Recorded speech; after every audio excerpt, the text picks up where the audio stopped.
Hero missions are probably one of the things that's the hardest to wrap your head around if you've never played one of them. The goal around hero missions is for these to be this co-op PvE experience. I personally only play competitive mode. Like, I'm all about that competition. And I have friends that they don't want to do that at all. So I'm really looking forward to a game that I can play hours and hours with my friends who aren't in competitive. And it's also something that I'm interested in. Hero missions are the content that people are playing as they are leveling up their heroes. And so for a system like this to really sing, you need a lot of missions. We don't want players to feel like they're just in this grind to get to the top. And there's a lot of really, really good back-end technology that we're exploring so that the heroes are constantly bringing their personality and some light story to these hero missions as well. The goal is to make as many as possible, hundreds of hero missions. We've explored a lot of different ways of getting to that much content. So have like different sets of enemy units that people will be fighting against. And there's different hero mission types. At the same time, hero missions can take place in all of the multiplayer maps that we've done. And we're also adding new spaces onto some of these maps. It's a huge challenge for the art team. We take maps that a lot of people love and recognize, and we have to add a lot more art and level design to it. In this one hero mission playtest, we came up to an area in Kings Row that usually has a gate on it. Suddenly that gate opened and I saw a new area of Kings Row that I had never seen before. You may be playing a payload game type, and the payload may decide to take this new route instead of going the usual route. That was really, really cool. It was like this eye-opening special moment.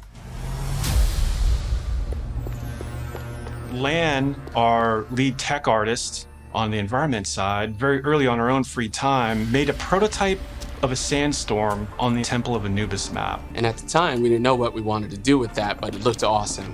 We looked at it and went, oh my God, we absolutely have to do this. So we put some new technology in place that allows us to do this dynamically. You start the mission off, clear day. Midway through the mission, suddenly this sandstorm or heavy weather would show up. It made the world just feel so much more alive.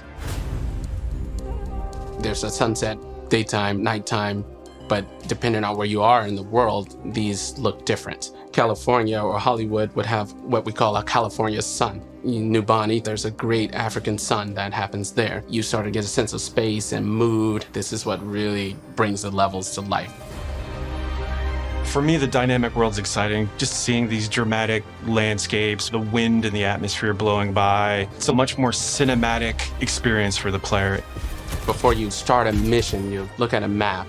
It's nighttime in Necropolis, or there's a sandstorm in Necropolis. Players can make some comp choices based on knowing this information. Characters like Hanzo or Widowmaker start to be a little more valuable because they have abilities that allow them to see through the sand more clearly. Are we going to talk about any of the types of objectives in hero missions? Yeah, let's talk about the objectives. Players are being asked to do different things from one hero mission to the next so that they all feel really fresh to the player. For example, we have Gather and Return, where you're trying to go and grab these different canisters to kind of safeguard them so they don't go off and affect the population in a negative way. It creates this really cool tension in the world where on the one hand, you're trying to split up and go grab all these canisters to be as efficient as possible. But at the same time, now you're having these sort of special enemy units spawn that are really difficult. And if you kind of get caught by yourself, it turns into a pretty bad situation really quickly. And it feels extremely cooperative and like a very different way to interact with the Overwatch universe. We're experimenting with all sorts of ideas, and just internally we have names like Wall of Death, Scavenger Hunt, and Kill Quest, and all these new mechanics and enemies for people to experience. Players will be able to jump in night after night, play different hero missions, and then work through the progression system, leveling up their heroes.